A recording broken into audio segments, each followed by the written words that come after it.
Thanks for tuning in to the Drive On podcast, where we are focused on giving hope and strength to the entire military community. Whether you're a veteran, active duty, guard, reserve, or a family member, this podcast will share inspirational stories and resources that are useful to you. I'm your host, Scott DeLucio, and now let's get on with the show. Hey everyone, welcome back to Drive On. I'm your host, Scott DeLucio, and today my guest is Bart Sherwood. Bart is the founder and program director of the Train a Dog, Save a Warrior organization. And their primary mission is to provide for the training of medical alert service dogs through their participant trained service dog program to restore and improve the participants' quality of life with a canine battle buddy, and it's all at no charge to them. So, um, gonna get into this topic a little bit more. Bart and I were talking just before we started recording here about the service dog program and kind of some of the complexities and some of the things that go into it. And we'll get into that, I'm sure, a little bit more into this episode. But Bart, before we do that, really glad to have you here. Wanted to welcome you to the show. Well, Scott, thank you for inviting me. I look forward to the podcast and how we can go ahead and, spread the knowledge of the program of service dogs, period, to all the veterans or the family members or any individuals. Absolutely. If the dog's going to be able to save somebody and improve somebody's quality of life, that's really what it's all about, and we do it the old-fashioned way, hands-on. Absolutely. And we were talking before we started recording, and one of the things that I think you and I have in common here is that my show, the show that we're on right now, I have this basically to help stop the veteran suicide, get that number down as close to zero as we possibly can, and until that number is zero, I'm not going anywhere. Like that's kind of how I feel about this show, and kind of the effort that's going into it, is because it's that important. It needs to be around, and the people need to get the support, and same thing with the work that you do, because it is helping people. It's helping those veterans who are in need with whatever their situation is. If there's situation where a service dog can help them, then your program is set up to help those people get what they need. But we were talking before about how your program might be a little bit different from some other programs in terms of how the dogs get trained. Can you talk a little bit about that and what the participant involvement is? The participant involvement is the same as when you were in basic training and you went to the firing range with your M16 or whatever, and you gave it to your drill sergeant and said, "Here, drill sergeant, I'm done. You go clean it." And he looked at you like, "Oh, I don't think so, boy. You're going to learn how to take care of this yourself." Well, that's basically what the participant trained service dog program is. And if you look at participant trained service dog, that's PTSD. That's the PTSD you're going to end up with when you come through this program. We try to destigmatize all your medical conditions because it's not mental illness. It's not mental health associated. These are memories. This is an occupational hazard. We coined the phrase several years ago, 8 years ago, 9 years ago, military-induced anxiety depression syndrome. You didn't join the Army or Marines or Air Force or Navy, get bit by a mosquito, and all of a sudden you go from a normal, healthy individual to a blooming idiot, that's mentally ill. Just doesn't happen that way. And all the drugs they give you could produce side effects of different other actions. But unless we destigmatize this condition and just say it's an occupational hazard, it's going to continue with the losses that we see, active duty and also on the veteran side. Right. Is suicide preventable? Yes, to a large degree. When you're in a foxhole with your battle buddy, you feel protected. You may get overrun, but you're going to go down swinging. If you're in that foxhole all by yourself, You're there. That's it. Nobody's got your six. And by giving you a new occupation of training your dog, you training your own personal dog, that whether it's a dog from your house that's suitable or a rescue dog from a shelter rescue, it doesn't make a difference. That's going to be your new battle buddy. And you're going to have the bond with him because of the fact he's going to have your six.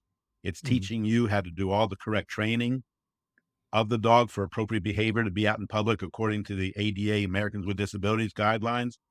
It's to go ahead and teach you how to read your forward observer's body language because he's got signals that he can tell you when you're triggered. You don't have to be in the middle of a panic attack or a memory to try to get help. He'll let you know when you're triggered. You may not know it, but teaching you how to be proactively responsive to the dog is part of the training. But it also gives you the ability to take control of the narrative, not to be held hostage by the demons. And that's the demons in your mind. That's the demons in the VA or whatever place else you may use. The Americans with Disabilities Act guidelines state who can have a service dog. And according to them, if you have a diagnosed disability or a long-term medical condition, you qualify for a service dog.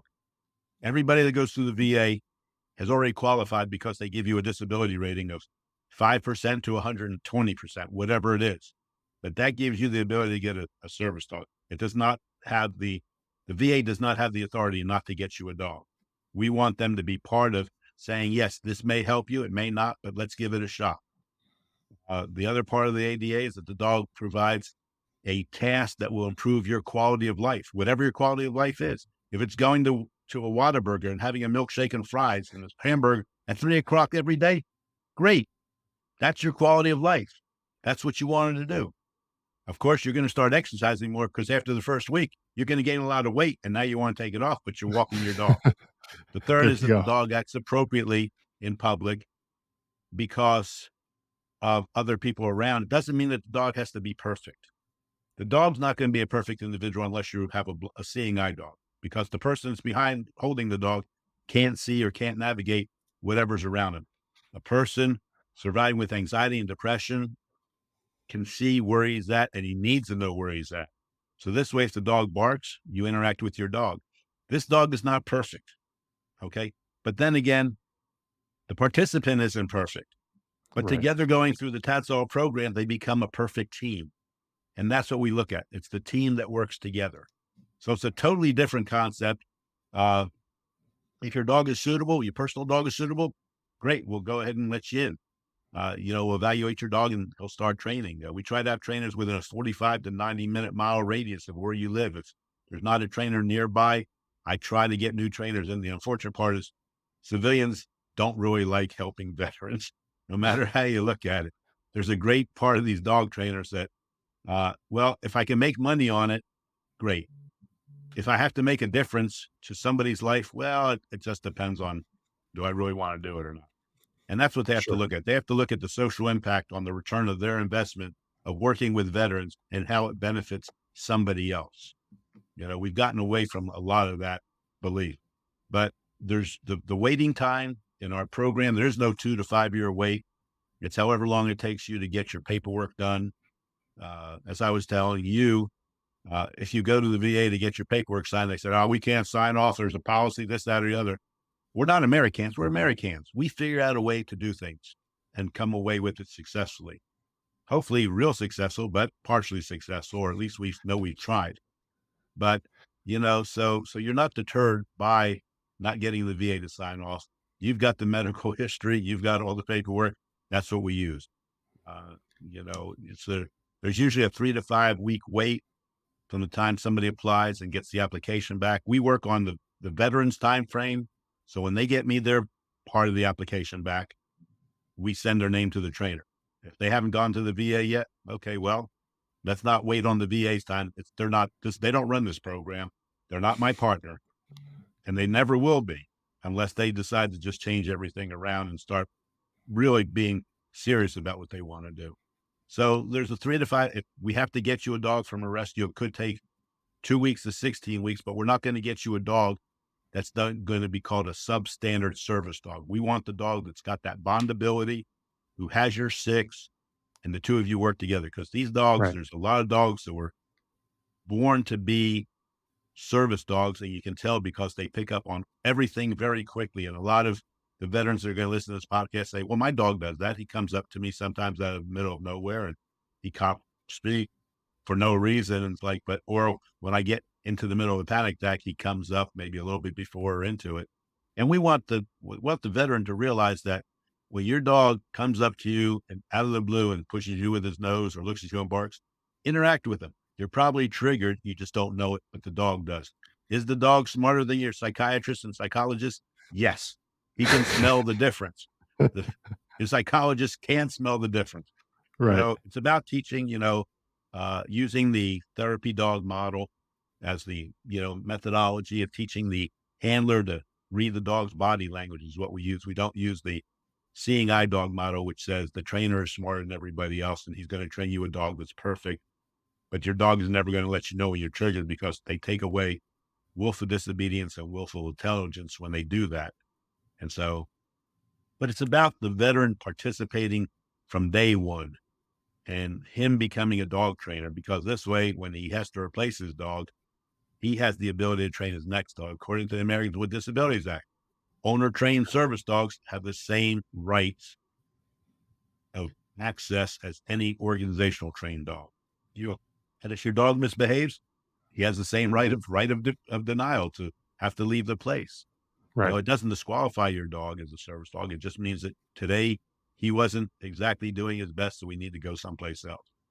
And Mhm. maybe he wasn't doing his best because the veteran wasn't feeling his best. So it's a partnership deal between the dog and the veteran totally. Yeah, and I like how you made the, analogy of, 2 guys in a foxhole, right? You got each other's back, and you're there, you might be getting overrun or something along those lines. Things might be really in a bad situation, but you're gonna fight it out together, versus the picture of just one guy sitting in a foxhole by himself. That when you said that, I got that, like, scared, lonely, like, uh, that kinda image in my head where that's not where you wanna be, in the midst of a panic attack or something like that, and it really drove home the point that when you have this service dog who has been with you from the start, from yeah, I'm not saying from a puppy necessarily, although it could have been, No, but from the start of the training, and you're together through all of this. There's a bond that gets formed between the veteran and the dog, and they can start to read each other. The dog is, like you said, is really great at sensing when something is going on with the veteran. The veteran can watch the dog and tell, like, when the dog has certain cues, like certain things are going on. Maybe we need to pay attention to that. I may not even realize that I'm having an attack of some sort, and the dog does. It's like, okay, well, let's pay attention what this dog is telling me. Just as an example, my wife, years ago, we had a dog. It wasn't trained for anything. It was just our family pet. And my wife is epileptic, and the dog started coming up to her before the seizure started. Would come up to her and start just kind of like pawing at her, and we didn't understand why, because the dog had never done this before. Sure enough, within 5 minutes or so, she was starting to show signs that she was gonna have a seizure, and we started using that and paying attention, even though she wasn't trained. When the dog came up to my wife and started, like, pawing at her, it's like, "Okay, let's get my wife her medication that will help prevent the seizures from happening." It it works if you pay attention to those signals, but, like you said, you kinda have to learn what those things are. We kinda learned the hard way because we pieced it together, after my wife did have a seizure. But like in this case, with a service dog that you've been working with throughout the beginning of the training all the way through the whole process, you know what the dog is going to do when you start having certain, um, you know, s- certain symptoms come up, right? totally correct. The only thing any dog trainer can do is teach a dog to sit down, stay, leave it. All the obedience that's necessary. They can Sure. train them to do all the tasks you may need, like find my cell phone, find my car, find my keys, remind me to take medication, help me walk up and down steps, pick up this object, bring it to me, bring this back to me, stand behind my back so somebody can't walk up from behind, and probably 100 things more that you can train a dog to do. The one thing you can't train the dog to do, you can train them to smell bombs, gunpowder, dynamite, drugs, fentanyl, whatever drug it is, contraband, money, Mhm. gasoline, cigarettes, whatever contraband you want to spot. You can train a dog to smell. You cannot train a dog to smell adrenaline and cortisol neurotransmitters. When even if you're a diabetic and you send your clothing, your dirty, sweaty clothing from night to the dog trainer that's doing your dog training, all the dog's getting is when he smells the shirt, he says, "It's a sweaty shirt. What are you sending me in dirty clothes for?" Right. It's not that the adrenaline doesn't dissipate or the glucose doesn't dissipate. Because when you get the dog home, they say, "Now, remember, check when you check your blood sugar, swab your mouth and let the dog smell where you're at when you're doing this reset them." So the dog smells the body chemicals pretty quickly, almost naturally. That's from that human canine gene. They can smell 100 different scents per second. So if you have a stew, they can smell every ingredient in the stew from the seasoning to the carrots to this cut of meat because, a ribeye has a different smell than a sirloin. So they can smell all the differences. Well, they can smell that adrenaline and cortisol within 1 to 3 minutes of when you're triggered. In the case of seizures and epilepsy, they smell the chemical change going on in the brain 1 to 3 minutes.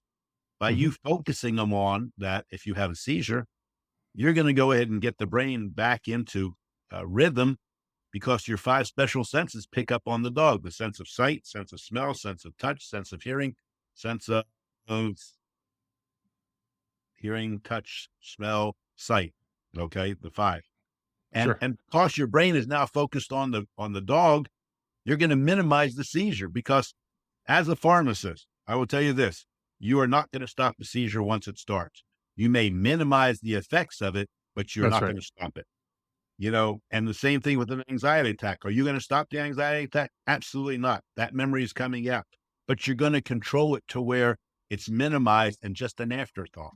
So, Mhm. so when you start paying attention to your dog, and if you're walking down the street and he sideswipes your leg, it's like, damn, can't you walk on your side of the pavement? And dog's thinking, damn, can't you just reach down and pet me? We're walking through a crowd and you don't even see these people. And you're releasing adrenaline and cortisol, interact with me and we'll walk through the crowd together. That's Otherwise, right. a lot of these organizations, they train a dog. So when you're out in public, if you get nervous because you're in a crowd, you have a command like fresh air, and the dog learns to go to a door with the fresh air so you can get out of the building. But you have to be in that position every time to get out. How do you get any better being in a crowd if your dog is going to pull you out? Excuse me, when you're in that situation. The idea is to take control of the situation. When you get triggered, your body releases adrenaline, cortisol, neurotransmitters, or you start having blood change within 1 to 3 minutes of the trigger. It takes anywhere from 5 to 12 minutes for that adrenaline, cortisol, neurotransmitter, or the blood glucose to reach a level to where you notice there's a change. When you notice there's a change, that's when you take your medication to try to swivel. But you're not going to stop it. All you're going to do is become drowsy. Okay. or your or your therapist or your doctor said, well, when you get to that point of fight or flight and the light goes on, take a deep breath to release the oxytocin, serotonin, endorphins that will actually counter the adrenaline and cortisol that's in your system. But now you're 12 to 15 minutes in the middle of an episode. It's going to take you 45 minutes to 4 to 5 hours to get back to being out of that episode. Your dog alerts you 1 to 3 minutes with the smell. By your interaction with the dog, you can actually start, even though you have no idea what's going on, you can actually start the release of the oxytocin, serotonin, endorphins, and dopamine, or start focusing your brain on the dog, which means once you get your brain back in rhythm, all the electrical stimulation going to the external part to go ahead and show that seizure gets to be stopped. And now only what's in the nerves is going to continue to go on and run out of gas. So it's going to minimize the seizure. You're still going to have the seizure. You're still going to have the memory, but in 10 to 12 minutes after you interacted with your dog, because you haven't gotten to that fight or flight situation, Sure. you get to that 10 to 12 minutes after you start interacting with the dog, you get the, oh, wow, what made me think of that? Oh, that was a weird feeling. And basically, you've minimized the episode down to just a afterthought or aftershake. And you've taken control of the narrative, and you're not held hostage by the demons of your memory or the demons of your medical condition. And one of the things that popped in my mind as you were talking about this is, it may not seem like a big difference, 1 to 3 minutes versus, up to, I think you said 12 minutes, without the That's dog, 2 minutes. 1 to 3 minutes with the dog. Hear it. Um, if there's a memory that you're having or something that triggers a memory, let's just say it that maybe it's a sight, a scent, a taste, a sound. It could be, any number of different things that trigger this, right? But if you're getting alerted to this within a minute to 3 minutes of the time that that trigger takes place, uh, it's going to be a lot more fresh in your mind as to what that trigger was. What is the thing that is causing me to have whatever this response is to that trigger? Um, and you may not even know what that trigger was, but you can start to think about, okay, what happened in the last minute to 3 minutes, before, and you could start to think, "Okay, well, yeah, there was that funny smell, and that smell reminded me of something," right? Versus if 12 minutes, and anyone who's, uh ever experienced any kind of traumatic incident, ever been in a firefight or something like that, 12 minutes is an eternity, in certain circumstances, right? You may not remember what that thing was that triggered you, but being able to identify it can also, I think, help, in kind of mitigating these things in the future. So you can be like, okay, well, this is a thing that is causing me to have this heightened anxiety, or this whatever the stress response is, um, from that trigger. And if you can now identify it, then it's like, okay, well, I'm going into a situation. I know there's going to be this particular sound, in this situation, or the scent, or whatever the case may be. Um, what do I need to do to kind of prepare myself for that? So that way you go into the situation, um, kind of already prepared to You've already deal with released adrenaline into your system. Your dog's trying to figure out what the hell's going on. Why are you overthinking this, Scott? that. That's what Okay, happened. that could be too. Now you've turned the dog on. Now you've Yeah, turned the dog on. Okay. You see, you've upset the apple cart because you went in there, you had nothing on your mind. There's two parts of your brain. Okay. You have the subconscious and the conscious. okay, Okay. The subconscious is what your eyes, ears, nose feed into. Okay. And that is what opens up the cell that the memory is going to come out of. Okay. It takes 5 to 12 minutes for the subconscious to say, okay, well, let's process this and we'll send it to the consciousness. So when the subconscious gets triggered, it may take 5 to 12 minutes to go ahead and get to the conscious part of you realizing that something's going on, sure, you know? So you've got kind of a buffer there that kind of protects you. Okay. Well, the dog picks up on the subconscious because that's when the adrenaline and cortisol release. That consciousness is at the threshold of fight or flight when you really get to, excuse me, know what's going on. And that's when you say, yep, that was the smell of barbecue. Yep, I remember that burning smell, just like I, mm, had back in that village. And but because of the fact you're able to go ahead and circumvent it because your dog brought you back because of uh, you know, the release of your oxytocin because now you're interacting with them, you won't know until 10 minutes, like, oh, wow, that was I wonder what triggered that. And you just kind of admit to it. So, like I said, sometimes, you get to just have to figure that your battle buddy is telling you something because he's right. Now, the one thing I am going to say is suicide does not occur at the 10 to 12 minute mark. when you get to the consciousness. Suicide occurs 3 to 5 minutes after the trigger occurs because the dog picks up on it and you are in that limbo stage of not paying attention. Okay. And you picked up a weapon, knife or whatever, and you're putting it up towards your head, and your dog walks in, steps in between your arm and the weapon, your head, okay, and licks you on the cheek, and you look down and said, "Oh shit, pardon my French, you know, what am I doing here?" Right.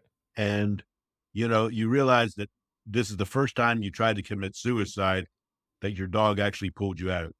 And the difference between a cutter and a suicide is that you didn't hit the vein or the artery with the knife on the first or second try until the pain got to where, holy crap, I'm hurting, I'm cutting myself.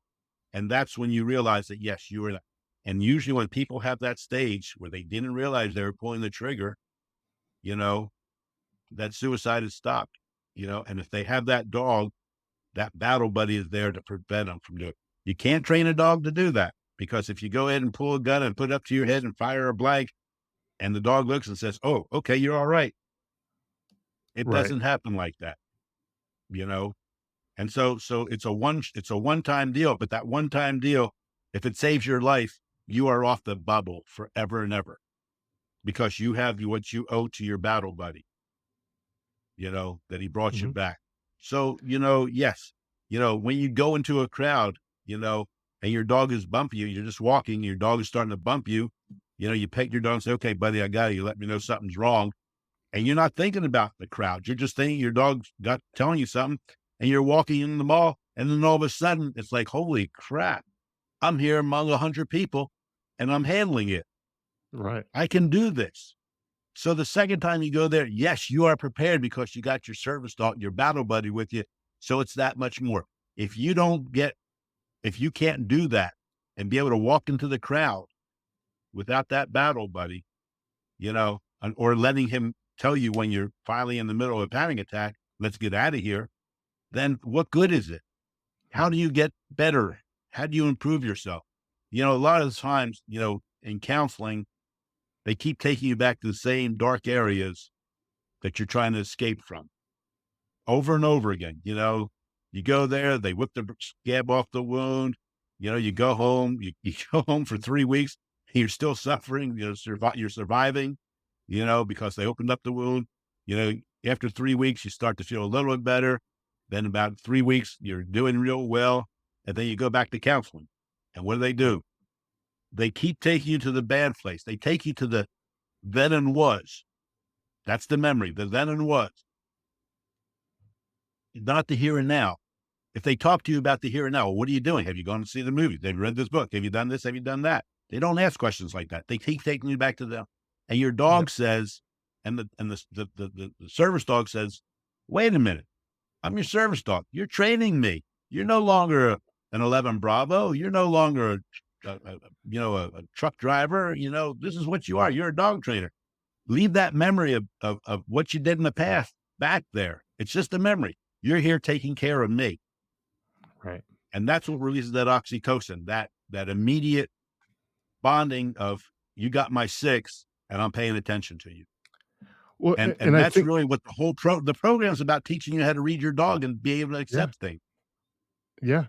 And I think going back to, like military service, um, when you have your battle buddy who is, either on your left or your right or whatever, um, you're not gonna quit on that person just because things are getting tough, right? You look at that person like I need to figure this out and I need to do this for that other person. And in this case, your battle buddy is your dog, and the dog is the one that's pulling you through these difficult times, like you were talking about. Mhm. Um, you know, uh, you hear stories of these guys who you can't think of a more difficult time than having a grenade land at your feet, right? And then there's a guy who just jumps on the grenade because of the guy to the left, the guy to the right. They're doing it to save those people, to help them out. Um, you know, yeah, you want to be there. You want to be there for your battle buddy, and your battle buddy wants to be there for you, and they want to help. Everyone wants to help each other out, and when you have that dog who wants to help you, they look up to you like you're their whole world, right? And Well, they look up to you. you're the only one that has an opposable thumb that can open up the can of dog food. That's right. That's right. Don't think too much into this. If you didn't have an opposable thumb, if the dog had an opposable thumb, he might be called a cat because he wouldn't worry about getting fed by you. But this animal relies on a person to open up the can because they just don't like tearing up metal. Uh, Right. Right. but yeah, it That's is. funny. The dog has willful disobedience, intelligent disobedience. He just does it because he wants to. And these dog trainers that use e-collars and prong collars, they teach a dog not to do something because they don't want to get in trouble. If Right. your dog's trying to please you, he's not going to try to get in trouble. And so many people that come into the program with an e-collar, I try to explain to them, well, he's a great dog. I said, yes, he may be a great dog, but he would have been a better dog if you hadn't put an e-collar on him, because now you've turned him off to helping you because, you don't have that reliance. Right. And it's about building that bond up that's so important over and over with your dog. Yes. And when, some of our veterans have come in and have, started training, they said, well, I need to get rid of the dog because my partner is jealous, and my wife is, or my spouse is jealous, so I'm going to give the dog back. And my trainers will tell them the same thing I tell them when they call me and tell me that is, you know, a good service dog is hard to replace, but you can always get a better partner. So if that's the case, keep the dog, get rid of the partner, and just say it's been fun, but I'll keep the dog. You know, Talking to the spouses, uh, is that this dog is your buddy. Not only is it Yeah. your partner's battle buddy, but this dog is the your buddy because he's taking a lot of stress off you of having to be the caregiver. Right. So enjoy that you have now a new caregiver that helps you along, so your partner can do more things by himself or herself and be part of the family again. The Right. dog does a whole lot more than just that. The dog unites the family, the neighborhood, and back in lets the veteran be part of the whole circle, his community, his neighborhood, his family, as because he's now able to do things, That's right. with the dog. And like I said, that's really the important thing, is about restoring this person's ability to live a good life like they had before they went in the military Mhm. and got all these things into their mind. So the dog is a very important part of the family. He can play with the kids. He's a dog. He wants to play with the family. He wants to be involved with the family. He wants to meet strangers, because he's the bridge. So when you go out there and somebody says, "Is that your service dog?" Yeah. Oh, well, he's a pretty nice dog. Would you like to pet him? Sure. You know, things like that, because then you're making the service dog a a partnership with you, because he's taking the people looking at you like, "Oh, well, you don't have any wounds. What's wrong with you?" "Oh, I've got a medical condition." People Right. ask me, when I had my dog, "So what's wrong with you? What does your dog do for you?" I said, "Well, I've tried to stop smoking, so we've taught him how to bite me in my ass when I go for a cigarette, you know, and so he nips at me, and so I don't smoke anymore." And, you know, they said, "You really can train your dog to do that?" I said, "Most definitely. I'm a perfect experience."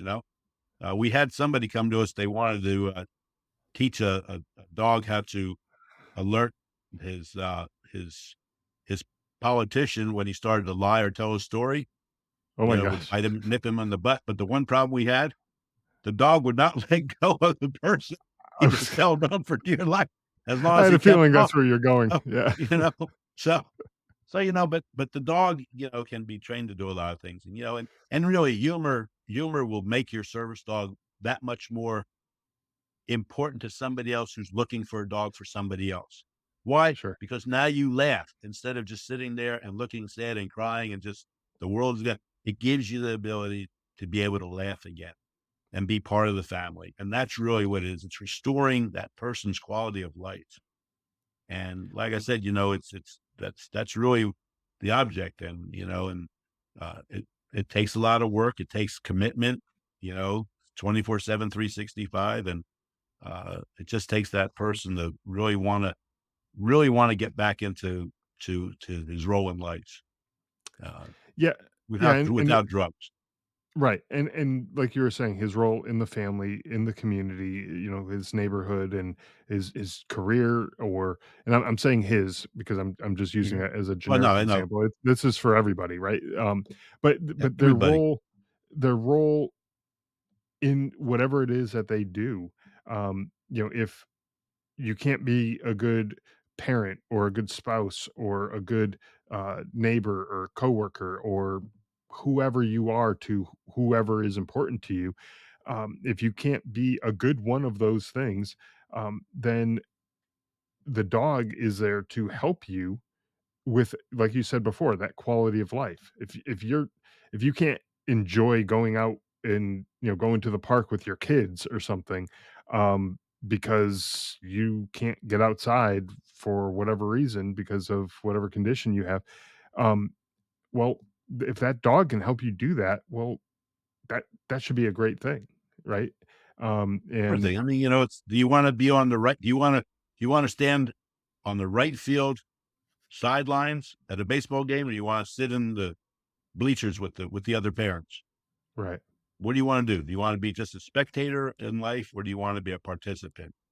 And that's really, it's teaching the veteran that you don't have to be held hostage anymore. that's You've right. got a battle, but how many times, and I guess you've had counseling sessions before when you were in the Sure. VA. Okay. How many times did they say, okay, we're going to pair up and give everybody a battle? No. Yeah, Why? Do you none. know why they don't? Do you know why they don't? No. Because if you have a battle buddy, you two are stronger together. And they don't want you to be strong. They want to have you under their thumb. And yet, Mm, one of our veterans goes in, or any veteran that goes in, especially the TADSOL veterans, because we want the other veterans there to come over and pet the dog and feel a little bit better. So we encourage it, because if you get triggered when you're in that session, you can be assured this: your dog is going to turn tail from whoever he was petting and come back to you because you're the number one. You know, he's not Lassie, he's not Rin Tin Tin, he's not going to run down the street to go and get somebody to come help you. He's going to come back and sit by your side. He's sure. not going to leave you alone. He may walk 10 feet and start barking wildly, but he's not going to leave you.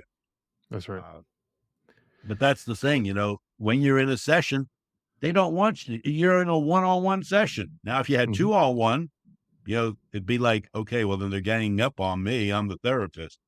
And they have to keep you all separated, except when you come there with your battle buddy. And then it's like, well, it seems like you really improved. Well, yes, I am. I've got my battle buddy who doesn't let me get into that dark zone. He's That's letting right. me know before I have to get there. And that's the difference between organizations. Do you need to get into the dark zone before the dog is going to alert you? Or do you go in there and the dog's already got you releasing oxytocin? So you're carrying a flashlight into the dark zone. You're not going to be held hostage. You should not be held hostage by your medical condition or anybody, treating you with your medical condition. Absolutely. For the folks who are listening, who might be interested in getting involved and uh, figuring out how to kind of proceed with going through the training, what's the process? What do they need to do first, and how do they get the ball rolling with all that?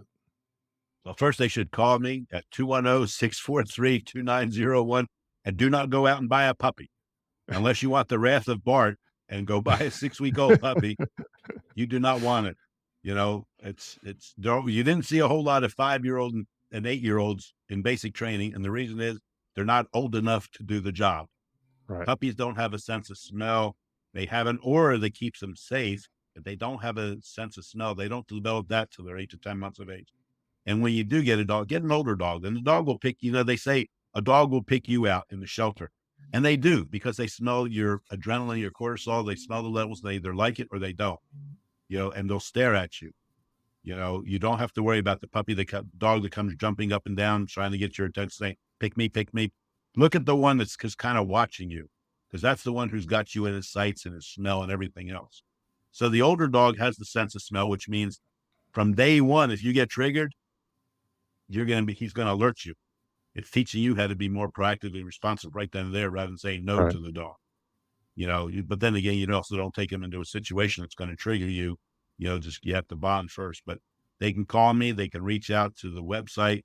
It's not an application online. It's an informational type of contact. And send you an email that says, "Call me," so we can talk. Uh, because I don't look at I look at applications as suicide interventions. So we've got over 18,000 suicide interventions. Okay, because I talk to everybody and explain how the program is. If I've got to explain the program 20 times in one day, 20 different people, I will talk to them 20 different times. Sure. That's my job. That's what I'm there for. Mhm. Uh, but you look at that and you start trying to make everything positive. What's the reduction? How many success do you have? Talking about the number of suicides a day. They've been doing that since 2013 when they came out with the 22 figure. Here we are, 2024, and they still haven't changed the figure. They moved the goalposts up and down. And the Right. nice part is the reservists or the National Guardsmen, they don't count on either side because they're neither active duty nor are they veterans. So when they commit suicide, it's just a bonus point for us. And they also don't do all the states. But I used to follow that 22 suicides a day, and have people just gasp when I tell the number. But now I talk about suicide preventions, because that's what we can see, and we've seen over 1,500 of them, just through our program. Of course, there's probably 3,500 or more that have started the program and figured out, well, wait a minute, I can train my own dog. I don't need to go through a program. And guess what? I'm just as tickled. If they can figure it out to train their own dog and be safe, I don't care. If I don't have credit for it, that's fine. It's the iceberg under the water that you don't see, Right. you Right. know. And so that's what I'm more concerned about. I helped you to figure this out, to be able to help yourself, that you can take care of yourself now and go be the person you were meant to be. That's fine.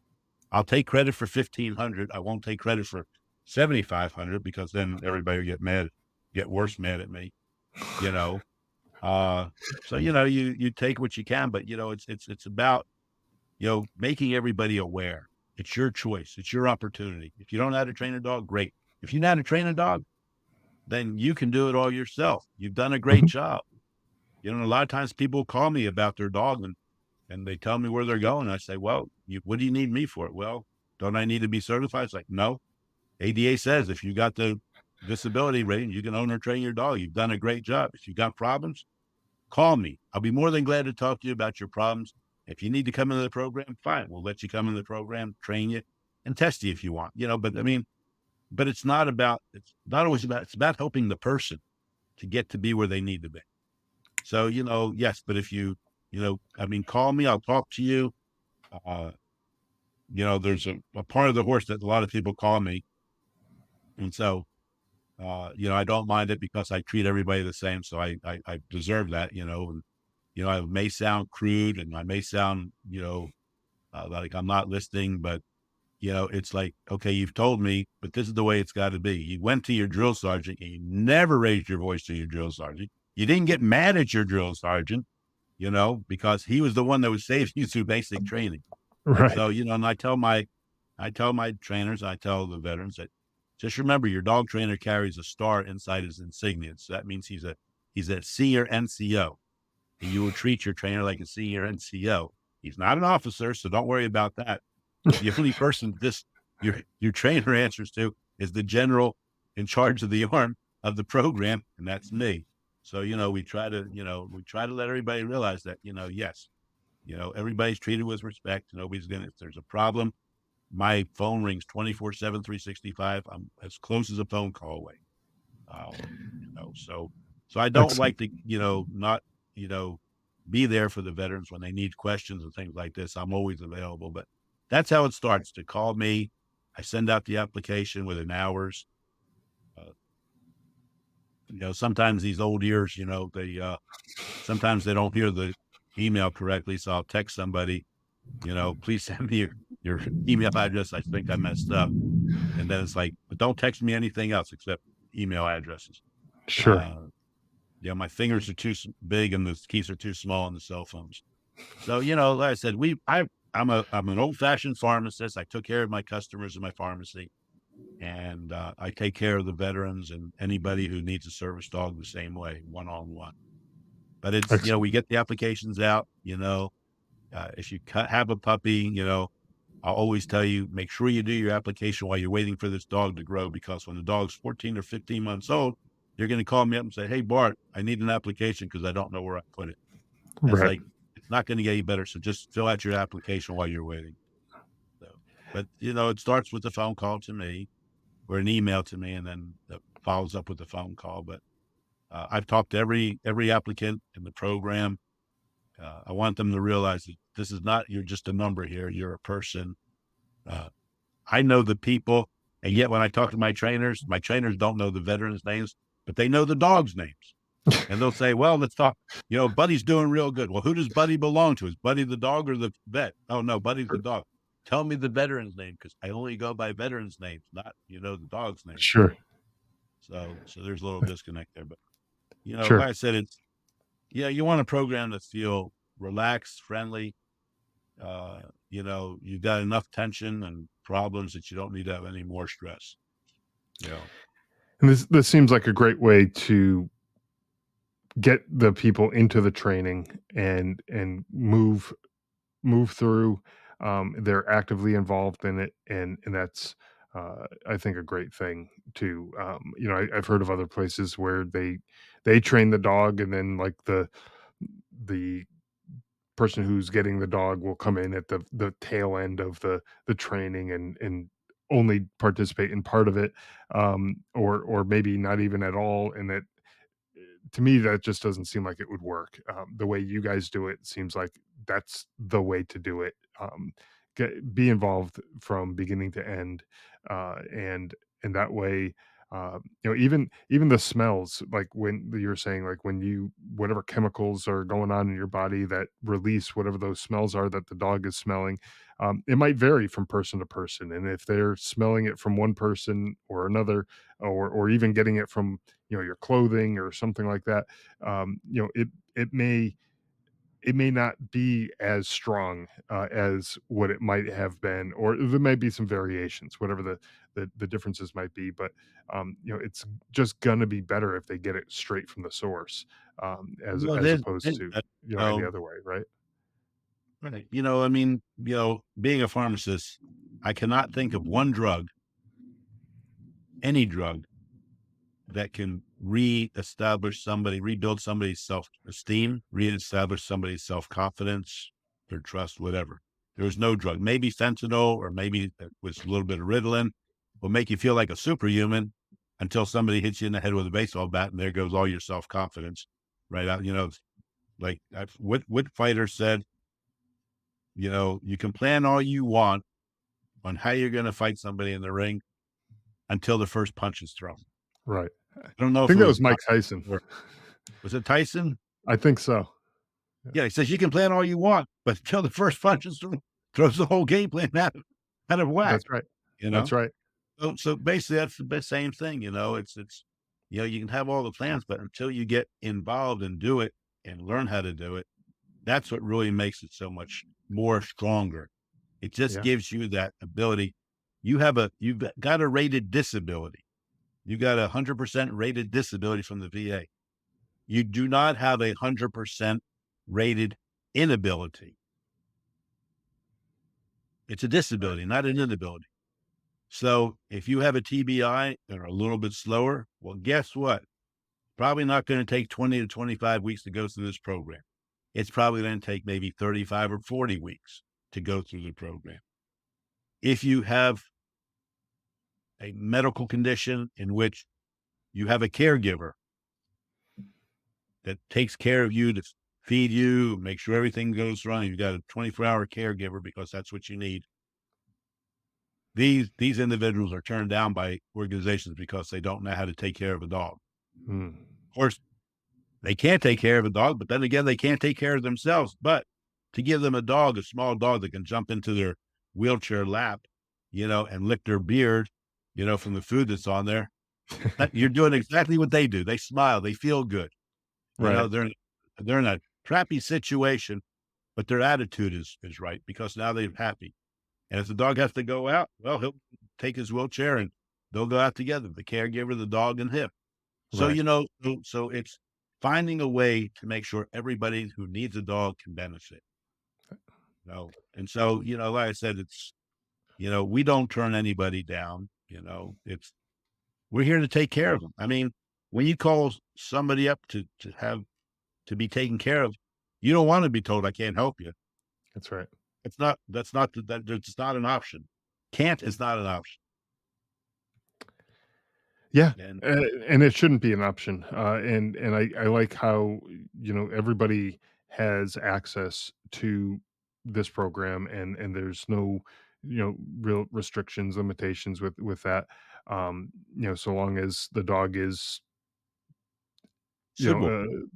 yeah, suitable. Yeah, I was gonna say definitely suitable. You wanna have the right kind of temperament and obviously old enough, that type of thing. You gotta make sure, there's a couple of those requirements, but before getting into it. But assuming you have all that, there as Mhm. far as the person is concerned, there's no real restrictions, as far as that goes. So that's great.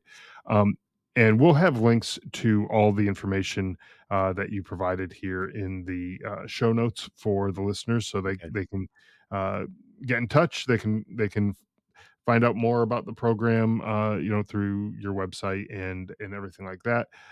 They can reach out, they can call you, email, whatever Mhm. the case may be, and then get involved in the program and hopefully get the help that they need from a service dog.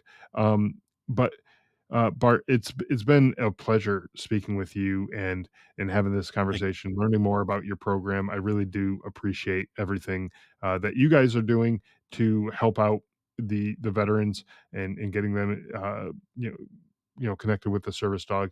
I really do appreciate all the work that you do and for coming on Thank you. to the show. Thank It's an honor and privilege to, be able to take care of the needs of our veterans. And, I think my greatest honor this year, okay, is that I've got a 95-year-old Korean War veteran with the 2nd Division Marines, okay, who is getting a service dog. He's going to go through it. He's been kind of crotchety, but he's 95 years old. I'm not going to, I'm honored the fact that he called and we can help him. You Sure, know, he's adamant about getting a German Shepherd. And I said, well, how about a French stripper? Would you like a French stripper instead of a German Shepherd? I thought, that or an English stripper, whatever. But, he was adamant about getting a German Shepherd because that's all he had. Even when I explained it to him, we look for the personality in the dog and that, maybe your former German Shepherds are coming back in the form of a lab or something else. sure. Don't dissuade, don't put down the dog you may meet, because it may be your old battle, but it's coming back in a new form, And he says, okay, I'll think about that. I said, okay. And, and like I said, but I think that's I mean, that's a privilege to be able to take care of somebody from the Korean War era because there's not a whole lot of them left. And That's right. any service dog organization that would say, well, we only take care of post 9/11, you got to really think back on, they just said no to a guy who called up for help. And I just can't see doing that. I mean, I That's a just, great way to think about that. Yeah. it's Um, not my DNA. I mean, we should be so thankful that somebody is giving us the honor of needing our assistance, that it's an honor and privilege. And being honest, as a nonprofit, yeah, you've got a mission statement. But if you haven't kind of wavered on your mission statement, you probably haven't. If you haven't done it once, you've probably done it at least 1,000 times. But you don't want to admit to it because then it looks like, well, it's bad. But for the right reason, nobody's ever going to question the mission statement. And mhm, if somebody says, well, Bart, I want to see this person's documentation got from the doctor. Well, I don't see it in his file. It's like, oh, well, I guess I misplaced it or whatever. But you're going to tell me that you wouldn't let me have this guy get a service dog because he didn't have the right documentation. And that's like, no, we're here to help them get through with whatever they need. So if they don't fill out the application, It's the only way you don't get in the program. You have to fill at least your part of the application to move Right. forward. Otherwise, I'll help you all you can, but you got to take that first step and fill out your part. If you need help filling out your part, no problem. We'll help you fill it out. But it's your want to be in this program. It's your opportunity to seize when you see it. So Love it. I love it. And thank you again, Bart, for taking the thanks. time to come on and sharing everything that you guys do. Appreciate it. Well, thank you. Thank you very much. It was an honor and privilege. Thanks for listening to the Drive On podcast. If you want to support the show, please check out Scott's book, Surviving Son, on Amazon. All of the sales from that book go directly back into this podcast and work to help veterans in need. You can also follow the Drive On podcast on Instagram, Facebook, Twitter, LinkedIn, YouTube, and wherever you listen to podcasts.